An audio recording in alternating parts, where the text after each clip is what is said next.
Ingeniero, ¿cómo hacemos para producir más leche con los mismos recursos? ¿Cómo hacemos para optimizarlo al máximo? Usted me dijo alimentación de precisión. Así es.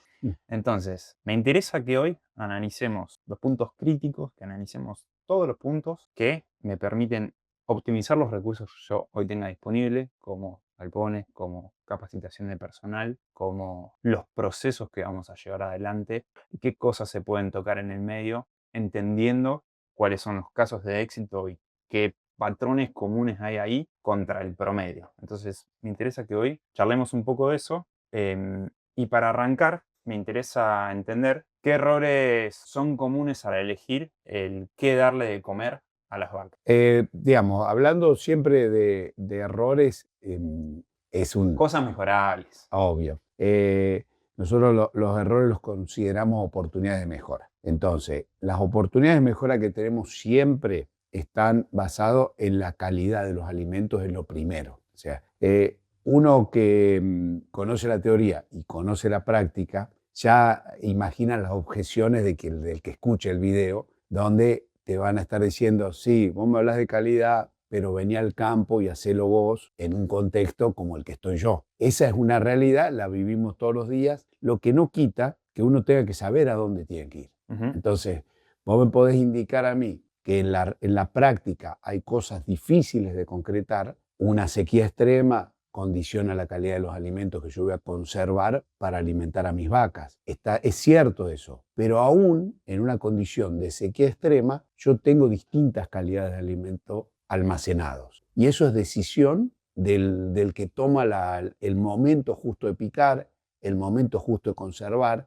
Esas decisiones hacen que haya mucha diferencia de calidad en cualquier contexto. Un año espectacular de clima, donde el maíz, hablemos de silo maíz, donde el maíz vino bárbaro, yo puedo tener una calidad de 10 puntos porque me acompañó el clima, o una calidad de 9 puntos porque aunque me acompañó el clima, no tomé una buena decisión de cuándo picar el maíz, o una calidad de 8 puntos porque además contraté un servicio más barato que no me podía dar la calidad que yo necesito. Entonces, cuando hablamos de calidad de alimento, hay que siempre trabajar con la mejor calidad de alimento posible. Cosas que son ciertas, que no quiere decir que no las tengamos que sobrellevar. Lo cierto es que una buena producción de leche, una gran conversión de alimento en litros de leche, necesita necesariamente un alimento de primera calidad. Mm. Entonces, yo sé a dónde tengo que llegar. Básicamente, ¿qué se refiere a calidad de alimento? Cómo está compuesta nutricionalmente, un kilo de maíz, cuánto almidón tiene, cuánta FDN tiene, cuánta fibra detergente neutro tiene, que es la fibra aprovechable, cuánta lignina tiene, cuanto menor sea mejor es, qué pH se logra al fermentarlo.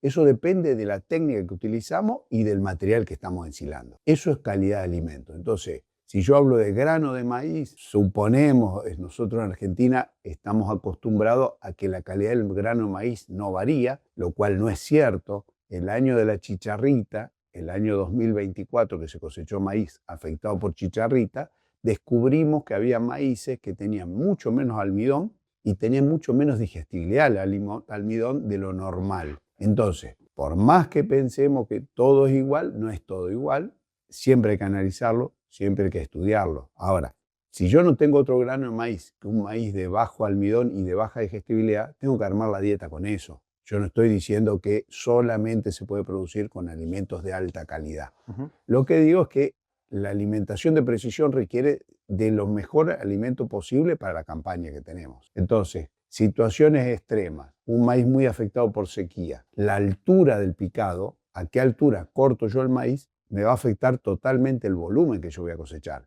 Más alto pico, menos volumen voy a cosechar. Ahora me va a mejorar sustancialmente la calidad del silo que yo voy a obtener. Entonces, en una situación de esa, puedo armar un silo para una categoría de animales, otro silo para otra categoría de animales, sin resignar tanto el volumen. Bien, porque el punto calidad es fundamental. Nosotros en Rumiantes, uno de los aspectos que más analizamos es la calidad de fibra. No, no, está bien. Me estoy preguntando, porque mencionaste esto de armar distintas alimentaciones, o digamos que segmentar en base al tipo de vaca. ¿Debería darle de comer a todas las vacas lo mismo? ¿O debería segmentar la alimentación en base a las condiciones de las vacas, ¿en qué debería fijarme para segmentar? ¿Qué te sale a decirme?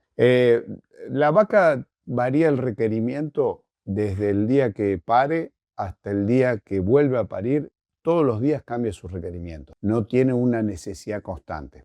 Obviamente que eso, desde el punto de vista práctico, no es posible de atender. Nosotros dentro del rodeo tenemos vacas que paren hoy, vacas que paren todos los días hay parto, todos los días hay vacas que están en el pico de lactancia, todos los días hay vacas que se están secando y todos los días hay vacas secas. No podemos hacer 365 dietas. Tenemos que agrupar. Ahora, hay periodos en los cuales los requerimientos son medianamente parecidos o son muy parecidos. Y entonces dividimos al rodeo en función del momento de la lactancia en el que se encuentra. Eso tiene un gran beneficio en cuanto a que un animal recién parido se considera fresco de lactancia, recién inicio de lactancia, son los primeros 21 días, siendo estrictos, se puede alargar o cortar un poco de día por una cuestión práctica, pero son los primeros 21 días después del parto donde se debe alimentar de una manera determinada. Puntualmente, en vaca fresca lo que tenés es una restricción de consumo. El animal no puede consumir lo mismo que una vaca en pico de lactancia,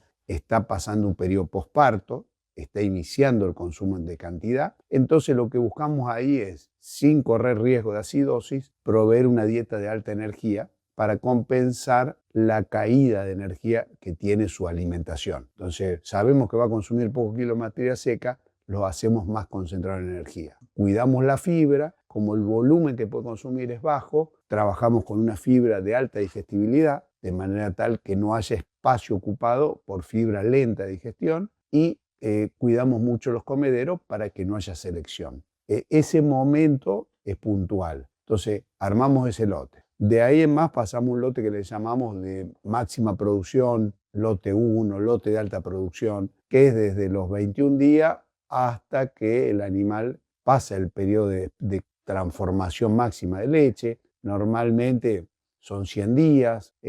O bien un volumen de producción de leche. Con el control lechero, cuando el animal deja de estar en la alta producción, lo pasamos a un segundo lote, que algunos lo llaman lote de cola, lote de baja producción, o lote 2, que es hasta el final de la lactancia. Después tenemos otro grupo de animales que es desde que se seca la vaca hasta que vuelve a parir. El periodo seco lo dividimos en dos etapas, periodo seco propiamente dicho y el periodo preparto. Entonces terminamos teniendo 5 dietas, las cuales se pueden parecer, ¿no es cierto? No necesariamente son tan diferentes y a lo mejor con una pequeña corrección podemos hacer un mixer para 2 de esos corrales y armarlo con una corrección. Me refiero, le ponemos a lo mejor a la vaca seca, le damos un alimento y le agregamos sales aniónicas para el preparto. Son alternativas de manejo que hay. Pero bueno, la idea es que esto que estoy diciendo se armen dietas de acuerdo a los requerimientos de los animales. Por más que insisto, no es que todos los animales que están en el corral de alta producción necesiten exactamente la misma cantidad de alimentos. Con el uso de robot y la alimentación, digamos, más automatizada, hay más margen de corregir esto, porque el robot trata individualmente a las vacas y alimenta. Entonces, cuando se va a ordeñar, recibe un alimento que se puede individualizar, tanto en cantidad como en tipo de balanceado. Hoy los robots pueden manejar 2 balanceados para distintos animales, distintos requerimientos. Sí, me estaba riendo porque esto que decís es muy familiar, ¿sabes? Todo más allá del tambo. En cualquier área, sector, etcétera, dentro de cada sector tenés distintas áreas en una empresa y a todos les pasa lo mismo. En la medida que tenés volumen chico, decís, ¿para qué voy a personalizar? No tiene sentido económico. Exacto. Entonces, me estaba saliendo, me estaba preguntando en qué escala empieza a tener sentido este tipo de cosas. Si tengo un tambo de 100 vacas, lo hago. Nada, estaba pensando en eso. A la medida que es más pequeño el tambo, tenés que simplificar más. Cuando yo trabajo con tambos de menos de 300 vacas, no dividimos en tantos grupos de alimentación porque es más caro alimentar por separado que el beneficio económico que tenés. Y lo otro, que en pequeña escala es más fácil cometer errores. O sea, entonces, no solamente que agregás un costo, sino que además no lográs el objetivo. Es que tenés menos volumen de datos para entender qué es lo que tenés que hacer con la vaca. Entonces, sí, operativamente nosotros, por ejemplo, manejamos con precisión, como te decía, manejamos las cantidades exactas de cada ingrediente que va en la dieta. Sí. Por ejemplo, por cada vaca por día le das 25 kilos de silo. Si vos tenés 100 vacas, son 2.500 kilos de silo. Entonces son varias paladas de la pala que carga, son varias paladas para dar. Si vos tenés 3 vacas son 75 kilos. En la pala entran 300 kilos. Es muy difícil regular los 75 kilos. Sí. Porque es como que la cuchara que vos usás para medir es muy grande y no te permite hacer finito. Entonces, es más grave en 100 vacas que vayan 30 kilos de más, no pasa nada. En 3 vacas que vayan 30 kilos más, es una exageración. Entonces, lo que tratamos siempre en pequeña escala es de simplificar dietas, no de hacerlas complejas, porque no hay forma de prácticamente llevarlas a cabo, ¿cierto? Entiendo. Bien, es válido. O sea, estamos yendo a cómo debería ser. Obviamente que cada uno va a estar en cualquier situación y lo que no quita lo que hay que hacer. Entonces hay que encarar y resolver los cuellos de botella que haya, pero hay que ir hacia ese lugar. Entonces, a partir de esto me pregunto, ¿con qué frecuencia tendríamos que analizar insumos? ¿Cómo me impacta a mí, Tambo, el no conocer bien los valores nutricionales? Bueno, lo primero es que no es posible armar una dieta de precisión sin conocer la calidad de los insumos que estamos utilizando. Realmente, operativamente y económicamente es una inversión importante hacer análisis de la calidad de los alimentos que usamos.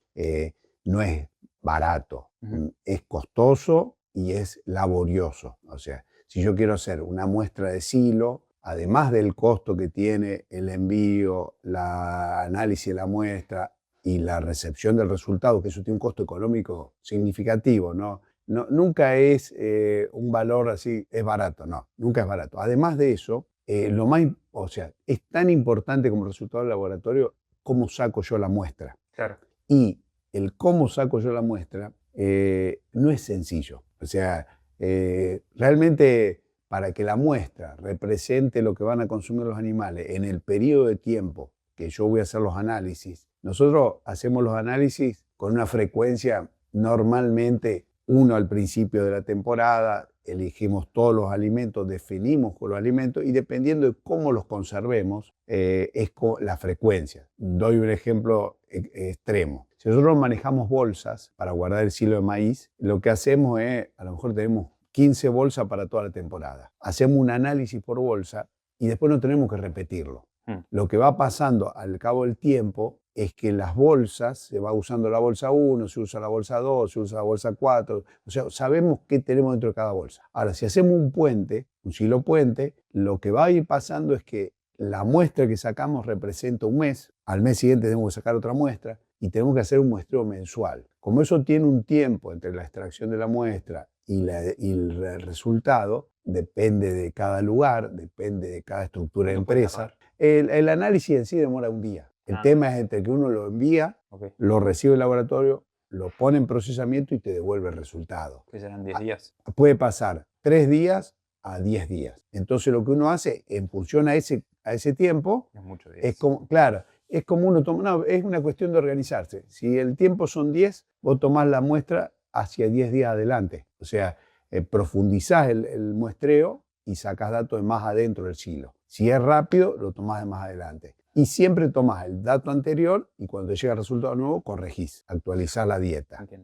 Las variaciones dependen sobre todo de la zona geográfica y depende también del año. O sea, hay años que uno tiene una gran variación de silo y hay años que uno tiene una gran estabilidad. Y también de la zona. En zonas con lomas y bajos hay mucha variación porque, bueno, el ambiente naturalmente genera o que los bajos sean mejor calidad o que sea peor calidad y que los lotes más parejos y en años parejos no hay variación importante. Bien. Uno tiene que entender, por ahí no es muy técnico, pero uno tiene que entender que si yo voy picando con una máquina y cargo un camión en la loma, cargo una calidad, cargo un camión en el medio, cargo otra calidad, cargo un camión en el bajo, cargo otra calidad, y eso en un silo en bolsa va a hacer que dentro de la bolsa tenga 3 calidades.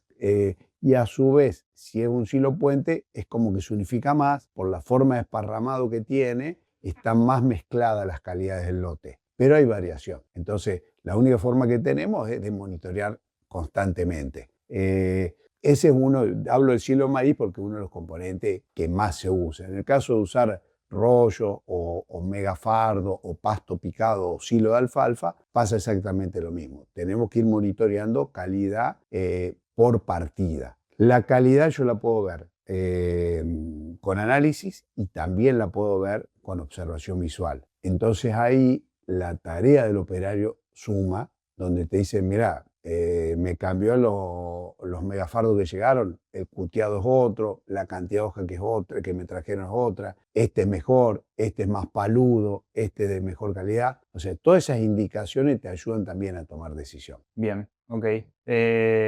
Sí, imagino que guardarlo todo junto va a ser más económico que tener todo por separado y va a depender nuevamente de lo que decíamos de la escala. Por supuesto. Es decir, si todavía no tenés techo y tenés problemas con el calor, capaz que no va a tener tanto sentido ponerse a separar y analizar.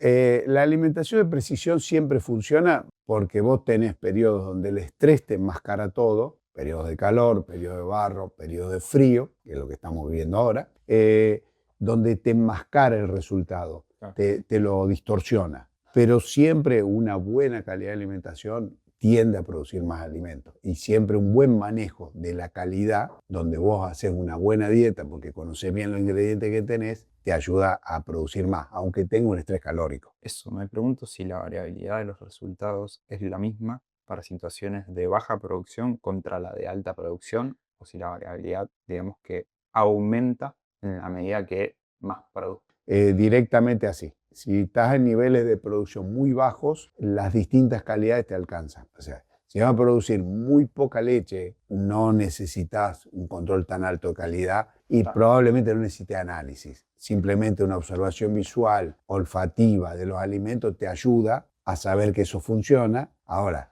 cuando te vas a producciones altas, ahí sí se hace significativamente importante Bien. el saber con qué estás alimentando. Pregunta básica fue. Ahora, me pregunto, creo que me propusiste cada un mes el hacer análisis de... Obviamente va a depender del caso, porque si vos tenés una mayor producción de leche por vaca, y va a tener sentido que lo hagas más rápido porque justamente la variabilidad de los resultados va a ser más amplia. Entonces, tiene Exacto. sentido económico hacerlo. Me pregunto, sobre todo desde lo práctico, ¿qué situaciones viviste que te desordenó esa periodicidad para analizar las muestras? Por ejemplo, llovió, se picó el silo, no sé qué cosas pueden pasar como para que decir, che, se amerita, a pesar de que no pasó el tiempo que propusimos, vayamos a analizar igual a pesar del costo. ¿Puedes verlo en las vacas, por Sí, ejemplo? sí, si uno se encuentra, claro, lo que vos decís es real y, digamos, cuando vos tenés una situación problema donde no estás viendo una respuesta y no encontrás la explicación, empezás a analizar. Un punto que nosotros estamos, en la medida que vamos aumentando la producción, estamos teniendo mucho más impacto, es de contaminación de los alimentos, no de la calidad nutritiva en sí, sino de la contaminación. Claro. A lo que me refiero son fundamentalmente micotoxinas. O sea, nosotros tenemos un problema que se origina en el lote, que es la contaminación por hongos, y en realidad es el subproducto de los hongos, que son toxinas producidas por hongos, que se denominan micotoxinas y que afectan negativamente la producción. Los resultados raros, cuando no tenés respuesta a una dieta, muchas veces hay que analizar este punto. Y las micotoxinas en mayor o en menor grado, donde yo trabajo, siempre están presentes. O sea, es prácticamente imposible que no haya micotoxina. Lo importante es que estén en un nivel que no afecte en producción. Cuando uno está en el límite y empieza a ver que no hay respuesta, buen clima, buenos corrales, buen área de descanso, y las vacas no están produciendo lo que deberían producir de acuerdo al nivel de alimentación que están recibiendo, ahí hay que buscar. Entonces, en ese caso, sí recurría a un análisis específico, revisar los parámetros de lo que estás dando de comer, porque a lo mejor en ese momento vos tomaste un dato para armar la dieta pensando que tenías 5% de lignina y en realidad ese silo tiene un 15% de lignina, o sea que aumentó mucho la fracción indigestible y te está perjudicando la producción, o bien tenés un componente tóxico como una micotoxina que te está afectando la producción. Es normal que esto se vea indirectamente también, pero bueno, frente a situaciones como las que te estoy diciendo, uno tiene que recurrir a análisis más frecuentes. Y de hecho lo hacemos. ¿Te pasó algo así con clientes? No, extremos sí, de abrir un silo que estuviera en muy mala calidad y no poder usarlo. Decisión inmediata es no usarlo, o sea, si el silo está muy contaminado con hongos, no usarlo, sacar esa parte del silo, ponerlo a un costado y buscar si dentro de la bolsa se encuentra un sector de buena calidad. Eso sí me ha pasado. Claro, y ahí tienes que volver a hacer el análisis. Y hay que revisar los análisis porque hubo un proceso que alteró la calidad de lo que almacenamos. Una de las preguntas es, ¿qué métodos o herramientas hay para controlar lo que realmente comen? ¿Cómo detectar a tiempo que una dieta no se está cumpliendo? ¿Entiendes? Bueno, un análisis importante que nosotros hacemos, un análisis de la dieta, es analizamos los ingredientes por separado, sabemos cómo es el silo maíz, sabemos cómo es el grano maíz, sabemos cómo es el speller de soja, sabemos los ingredientes, los conocemos. Los mezclamos en un mixer y se los damos a comer a los animales como una TMR, le llamamos, ración totalmente mezclada. Se lo ponemos en comedero. Bueno, un análisis interesante es analizar esa TMR, sacar una muestra de lo que se le entrega a los animales y hacer un análisis cómo quedó el conjunto. Si bien el resultado va a coincidir con lo que habíamos armado en la dieta, tenemos que corroborarlo. Y lo otro que hacemos ahí es, las dietas tienen dos aspectos. Uno es la calidad nutricional y otro es el aspecto físico. Las vacas son rumiantes.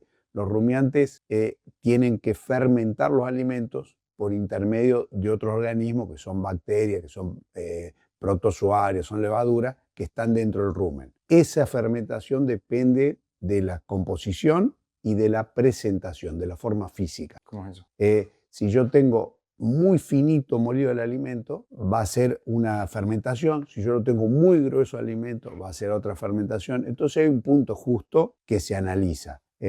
Lo que usamos de hace muchos años como método así estándar son unas cajas de separación de tamaño, un separador tamaño de partículas, que se hace un análisis físico de la muestra. Eso se hace sobre lo que se le entrega al animal, que ya ahí no hay forma de alterarlo. Si yo hago el silo por separado, cuando lo mezclo en el mixer lo puedo achicar, lo puedo procesar, lo puedo reducir. Entonces uno se hace primero el independiente y después conjunto. Entonces esa parte del análisis de la dieta es muy importante.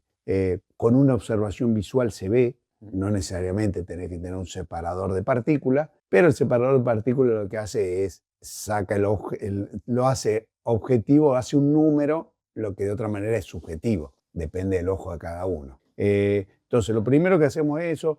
Otro aspecto fundamental, y te diría en muchos meses del año, tan importante como la calidad de lo que pones dentro del mixer, es la humedad que tiene el conjunto. O sea, temperatura. A mayor, sobre todo humedad, digamos, a mayor humedad, hasta un punto se aumenta el consumo de alimentos. O sea, un alimento muy seco restringe el consumo versus un alimento con la humedad óptima. Un alimento excesivamente húmedo pierde nutrientes. O sea, si yo le doy chorreando agua el alimento, se van los nutrientes con el agua. Entonces hay un punto ahí y varía mucho con la época del año. En pleno verano es importante que el alimento tenga una humedad cercana al 55-60%. O sea, yo mando una estufa a la TMR y me tiene que dar 55-60%. Y en invierno no está, a lo mejor con un 45-50% es lo mismo, consume lo mismo. Tiene que ver fundamentalmente con que yo le doy alimento para varias horas. Entonces, si yo le pongo en el comedero alimento para 6 horas y está muy seco, en verano se me va a secar rápidamente y el alimento seco no es apetecible. Y si yo lo pongo en invierno con un poquito menos humedad, no se va a descomponer, no se va a secar, porque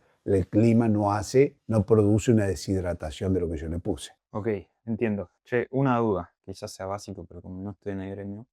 Vos me estás diciendo, hacete un análisis del silo. Después, cuando les vayas a dar la alimentación, que se lo das con el mixer, también analízalo. Veamos qué cosas pueden llegar a pasar ¿Qué pasó en el medio? Claro. Entonces, ¿qué cosas viste que pasaron como para chequear eso y no siempre estar seguro? ¿Qué cosas pueden pasar? ¿Le pasó a algún cliente? No sé, vos que estás ahí. Siempre pasa, siempre pasa. ¿Qué es lo más frecuente? Lo más frecuente son errores de carga. Ok. O sea, Pensé que iba más por calidad. No, digamos, si el operario, si el mixero no presta atención, sí puede haber variación de calidad. O sea, nosotros cuando conservamos, por ejemplo, maíz grano húmedo, en vez de dar el grano seco, lo cosechamos con humedad de la planta del maíz, lo guardamos húmedo. Eso va a una bolsa, molido, y se produce una fermentación y tiene una conservación muy buena, una disponibilidad de almidón muy buena y un molido muy bueno. O sea, físicamente es un alimento que se aprovecha mejor que un grano entero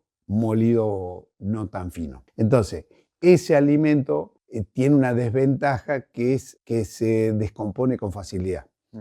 Entonces, si el operario, el mixero, cuando va a cargar con la pala, descubre que hay un sector de mala calidad y no se baja del tractor, agarra una pala y lo descarta, lo carga en el mixer, arruina todo el conjunto. Entonces, no hay ninguna posibilidad que el operario lo haga bien si no está capacitado, no hay ninguna posibilidad que lo haga bien si no está comprometido con su trabajo. O sea, yo digo siempre que no necesitamos empleados tan capacitados, lo que necesitamos muy comprometidos. Y esto es común a todas las áreas donde vos tengas un empleado, una persona, un colaborador. O sea, más allá del conocimiento es el compromiso. O sea, el conocimiento se adquiere, el compromiso no. Si la persona sabe, pero no está comprometida, va a mirar para el costado y no va a hacer su trabajo. Pero pasa cualquier rubro, no es propio de esta actividad. Ok, che, te llevo un poco el tema del video anterior.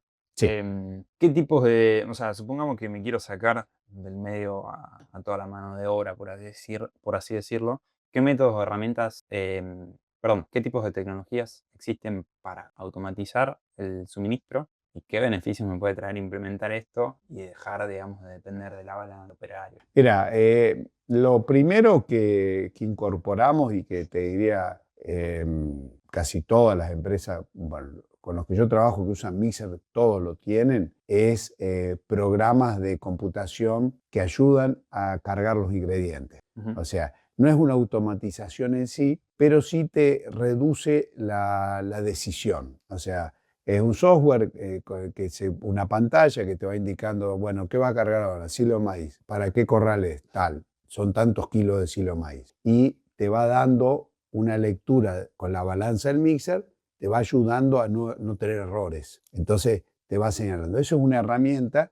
que, si bien no es una automatización en sí, es una gran ayuda. Porque antes, ¿cómo nos manejamos? Con una planilla. Entonces en la planilla decía, el mixer hay que poner 100 kilos de grano de maíz. En cambio ahora no, es una pantalla conectada a la balanza, te pone menos 100, vos vas cargando, cuando llegas a 0, le das OK, está cargado ese ingrediente. Y realmente es una gran herramienta para el operario que pueda hacer las cosas bien. O sea, de la otra manera es más difícil hacerlo. Ahí está, mira, este es un buen caso.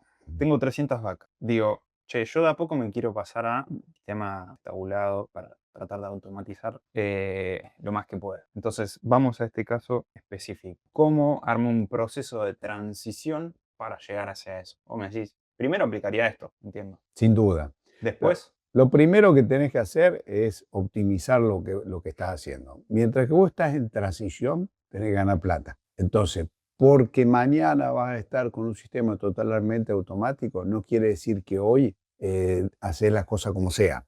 Tenés que hacer las cosas muy bien. Entonces, lo primero es usar un buen software.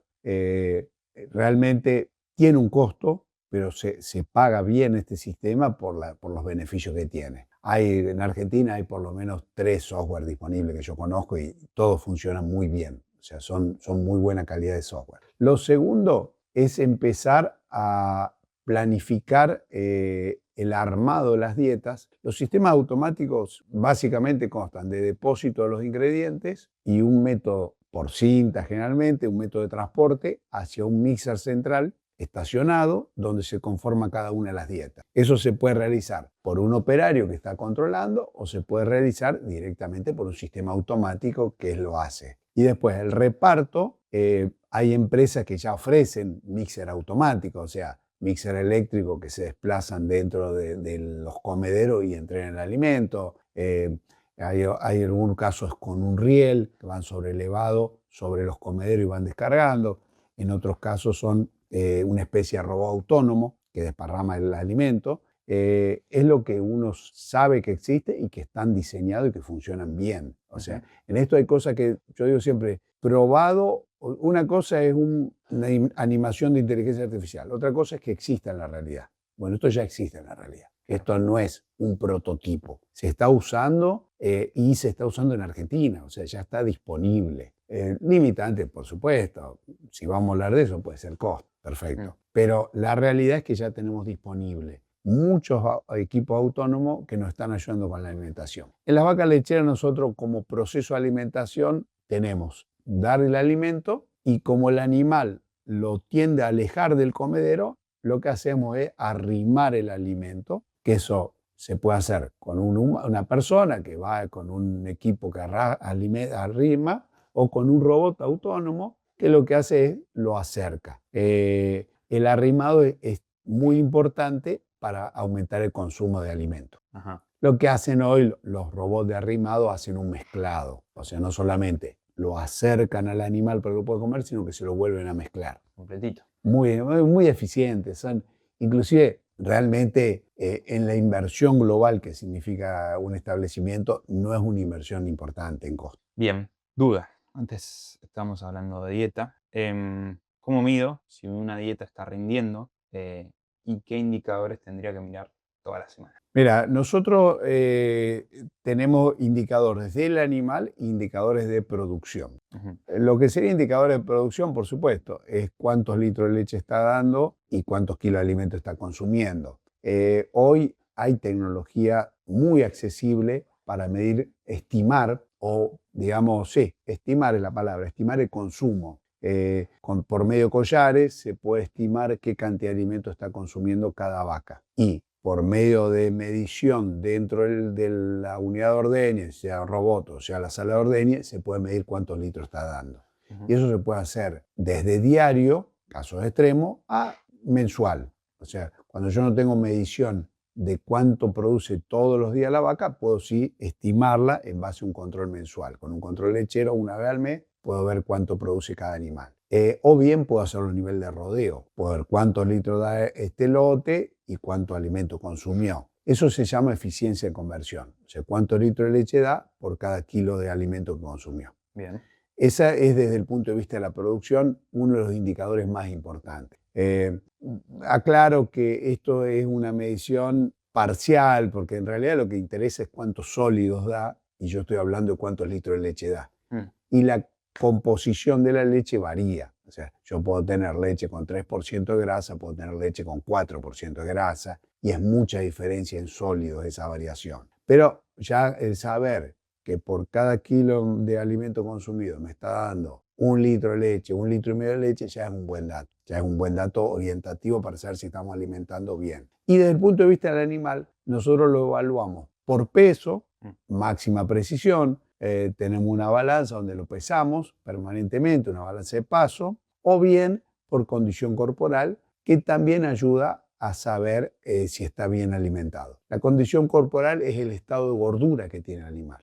Nosotros objetivamente tenemos un método que se llama medición de corporal de vacas que se evalúa desde un puntaje de 1 hasta un puntaje de 5 el grado de gordura. Es exterior al animal, medimos la grasa exterior que se ve debajo de la piel. Ese método, una vaca en condición 1 es extremadamente flaca a punto de morir, una vaca en condición 5 es extremadamente gorda a punto de morir. Y que eso ya tiene una tablita, digamos, en donde tenemos cómo se mide cada sector del animal, medimos en la base de la cola, observamos la base de la cola, observamos la presencia o no de costillas, si se ven las costillas, las vértebras de la columna, si se ven o no se ven, las puntas de la cadera. Son varios puntos que miramos del animal que nos determinan la condición corporal. Y tenemos un objetivo de condición corporal para cada etapa de la lactancia. Entonces, por dar un número, para que sea claro, en pico de lactancia tenemos que estar entre 2,5 condición corporal y 2,75.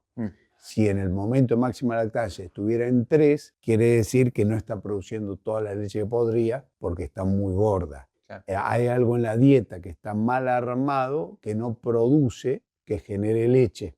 Y si estuviera en condición de 1,5, no va a poder expresar el pico porque no tiene reserva para lograr expresar el pico de lactancia. Entonces su producción máxima se va a ver restringida porque no hicimos bien las cosas antes y llegamos a un nivel muy bajo. Entonces eso nos ayuda a corregir la dieta. Entonces no es solamente cuántos litros da, sino en qué estado se encuentra el animal. Sí, entiendo. Es un tema. Claro, el punto es que, volvemos al inicio de la charla, cuando uno quiere hacer precisión, ya no puede simplificarlo tanto. Claro, estamos maximizando. Estamos maximizando la eficiencia. Entonces, yo podría tener vacas gordas dando mucha leche y estaría gastando mucha energía porque estoy dando mucho grano más que el animal necesita. Entonces, sí, da mucha leche, pero económicamente no es viable. Entonces, la alimentación de precisión se refiere a lograr la máxima producción posible con el menor costo posible. Pero, ojo, no es la máxima, es la manera más rentable. Es así. Pregunta. A ver, voy a comprar insumos y quiero controlar calidad. ¿Qué controles debería hacer con lo que compre o coseche? ¿Qué cosas me tengo que fijar? Controles mínimos que tengo que hacer, que vos te fijas con tu. Siempre, digamos, la calidad de lo que yo compro es un punto fundamental o la calidad de lo que yo conservo. Nosotros lo que hacemos es, en el caso de granos, sea grano de maíz o algún otro tipo de grano, miramos siempre el aspecto físico, que es un gran indicador. Ahora, quien recibe el alimento en el establecimiento es clave para no tener problema con la calidad de lo que compramos. Lo que se hace siempre que cambiamos de proveedor o tenemos alguna duda, se manda a analizar, aunque sea algo que en Argentina, vuelvo a decir, es muy fácil conseguir buena calidad, aunque sea grano de maíz. El grano de maíz es fácil conseguir buena calidad. Si hay dudas hay que analizar, eso es clave. Lo otro que miramos, puntos importantes, humedad humedad del grano, humedad del speller, humedad de los megafardos, de los fardos, de los rollos que compramos. Y lo que almacenamos también tenemos que tener mucho hincapié en la calidad. Dependiendo qué alimento sea, es lo que vos vas a analizar. O sea, en el caso, por ejemplo, el speller de soja, nosotros miramos básicamente que no esté contaminado, puede tener un muy buen nivel de proteína, que es lo que buscamos en el speller de soja, pero tener un muy alto nivel de cenizas. En el análisis, la ceniza nos estaría indicando hasta un nivel es normal, pasado el 10% estamos hablando de una probable contaminación con tierra. Y la tierra es un factor antinutricional en el rumen de una vaca. Claro. Entonces, son puntos importantes a considerar. Siempre miramos ceniza, miramos porcentaje de grasa, materia grasa, porcentaje de proteína. Son los básicos, humedad, energía del alimento, pero siempre tenemos que estar mirando, dependiendo de cada animal, qué es lo que vamos a mirar. Y lo que almacenamos nosotros, lo que cosechamos nosotros, es exactamente igual. No es distinto. Yo sé que en lo mío no hay un interés comercial de abaratar, pero sí puede haber una calidad que no sea la ideal por algún proceso dentro de mi empresa, que yo no lo controlo. Ok, bien, entiendo.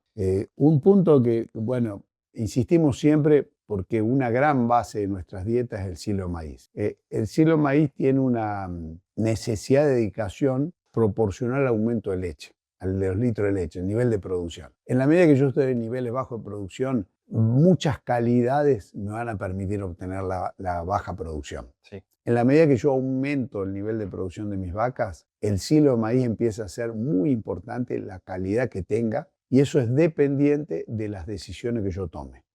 Y fundamentalmente es disponer la maquinaria cuando el maíz está en el momento óptimo. Es raro que la empresa tenga maquinaria propia, lo normal es que contrate maquinaria, y en el caso de contratar maquinaria es un acuerdo con tu contratista de tener la maquinaria en el momento justo cuando vos la necesitas, siendo que es probable que en ese momento haya mucha demanda de maquinaria y el contratista no te esté atendiendo vos, esté atendiendo vos. Para un extra, ya me parece. Hay que llegar a un muy buen acuerdo. Si no, ¿por qué te voy a aguantar? Sí, algo más hay que dar. Sí. A ver, tema de gestión de residuos. ¿Dónde se pierden más recursos en la alimentación? Bueno, en la charla hablábamos de que cuando un alimento está mal conservado no hay que dárselo a los animales, hay que sacarlo. Sí. Es un desperdicio, y es normal. ¿Y cómo se puede evitar todo eso? Bueno, cuidando mucho la conservación, evitando accidentes normales. Normalmente uno va al campo y ve el silo donde el nylon se rompió. O sea, en términos prácticos, vos tenés un tango. Sí. ¿De qué cosas te cuidarías para que no te pase eso? Mucho cuidado con la gente que trabaja ahí adentro, mucho cuidado con los animales que se escapan dentro del sector de alimentos. Mm. Increíblemente, las vacas rompen los hilos, desarman los rollos. Uno cree que no juega, no está claro el motivo, pero es habitual encontrar bolsas rotas por los animales o bolsas rotas por los operarios. Y son dos puntos que yo primero que destaco, muchachos, esto es clave. Yo no puedo conservar 12 meses un alimento si le abro la bolsa con un accidente. Entonces, esos son puntos importantes a tener en cuenta. Lo otro es la forma que operamos. Puede aumentar el desperdicio o no. O sea, si yo trabajo con cuidado, voy a perder menos alimento que si trabajo mal o descuidando el trabajo. Y vuelvo al compromiso. O sea, empleados comprometidos, se ve todo limpito.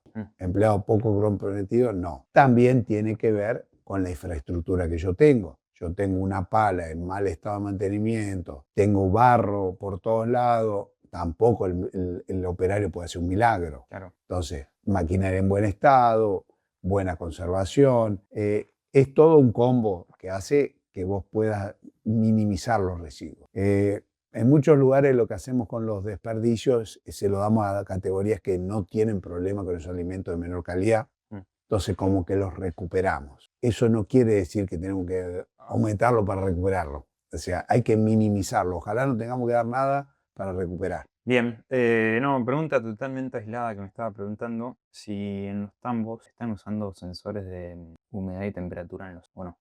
No, o sea, donde yo trabajo no se usan. Sí sabemos la existencia. Los sensores de humedad y temperatura se usan parcialmente en los almacenajes de grano. Es una tecnología disponible, inclusive hasta tiene el beneficio que te ayudan a prevenir robos, porque bueno, esos sensores alertan, pero no estamos muy raro que se use. No, donde yo trabajo no se está usando. No quiere decir que no los vayamos a usar en el futuro. Bien, che, entonces, como para cerrar, quiero saber, si vos tuvieses tu tango, entonces, quiero saber qué cosas ves vos en donde podés hacer grandes diferencias con pequeñas cositas que ves desde el promedio. Che, tocando esto, esto y esto, que te cuesta muy poco, cambias totalmente el resultado. Seguramente por el lado de la alimentación haya, pero te quiero escuchar a vos. Por el lado de la alimentación es clave y lo primero es tener un personal capacitado y comprometido. Bueno. Yo te diría, de todas las mejoras que yo veo donde hay más que trabajar, es en personal comprometido y capacitado. No es, o sea, es una constante. O sea, y no porque yo lo diga, estoy descubriendo la pólvora. Todos lo sabemos, pero eso requiere un esfuerzo adicional, o sea, no económico. No te diría más. Donde se paga más no tiene nada que ver con el compromiso y la calidad de los empleados. O sea, y sí, con el sistema hoy que no está automatizado, es un gran filtro. O sea, todo lo que vos hagas se pasa por un tamiz que se llama operario y ahí podés tener un resultado muy bueno, regular o muy malo, aunque vos tengas una calidad espectacular de alimento.